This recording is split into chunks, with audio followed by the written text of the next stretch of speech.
Greetings to you from St. Paul of the Cross Retreat Center. I'm very happy to be able to share with you a few reflections on this 19th Sunday in Ordinary Time. It's a very special set of readings that we have for this Sunday. I mean, they always are, but this Sunday we continue the theme of putting our trust in the Lord and awaiting Him and His kingdom to come with patience in our hearts. And it's a beautiful theme, and I'm sure the pulpits all around the nation will be talking about this very topic. And I will be too, except there are two particular gems, real pearls of wisdom that are found in our readings that might be overlooked.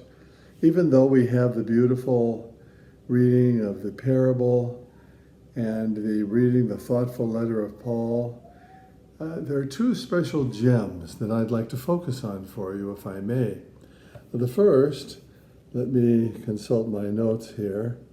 The first is found in Paul's letter when he says that faith is the realization of what is hoped for and evidence of things not seen.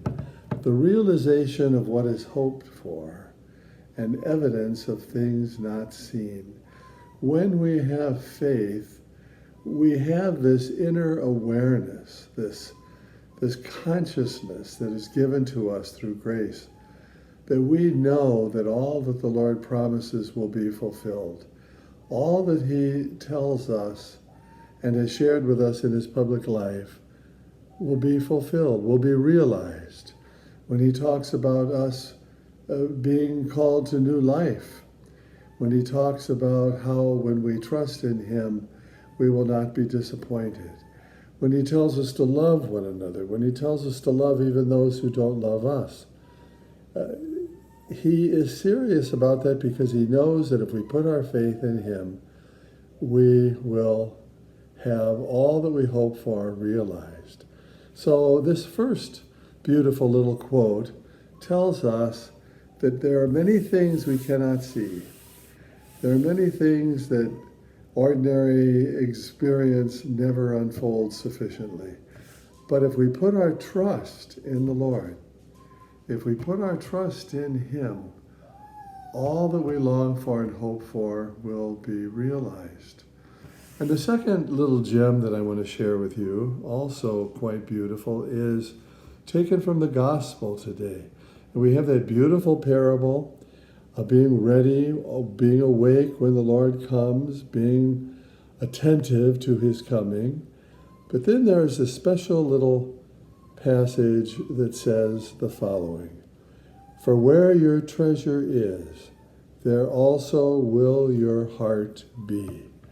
Where your treasure is, there also will your heart be. What this really speaks to me is that, it's one thing to talk. It's one thing to say, I believe in this and I value that. But if I really treasure it, if it's really, really placed in my heart by the Lord, then I don't just speak, I act. I follow through. I live out what I believe. There's a wonderful song, a Spanish love song, and as so many hymns and songs, country music especially, the man is coming back to the wife and saying, "Oh, I'm so sorry. I'm sorry for the way I disappointed you.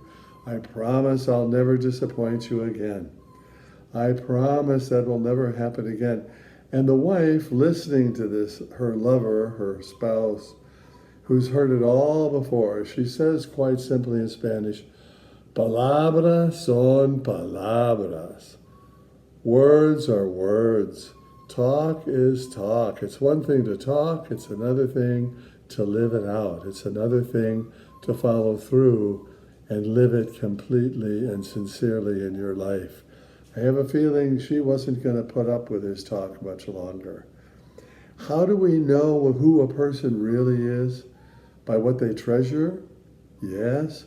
And how that treasure is lived out because they put their heart into that. I treasure being there for people who are poor and in need. Do I do that? I treasure being a compassionate listener and someone who cares for other people. Do I do that? Do I treasure this and really live this out in my life?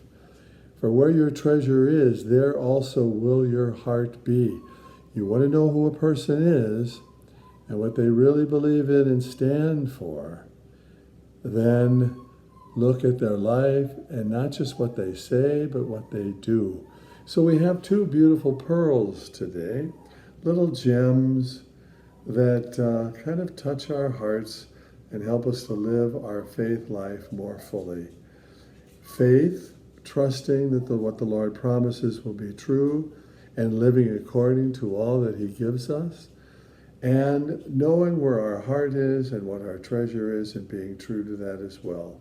Living it out completely, living it out honestly with integrity. Two beautiful gems that I hope you will appreciate today as I do. God bless you all, and thank you so very much for tuning in. Pray for us.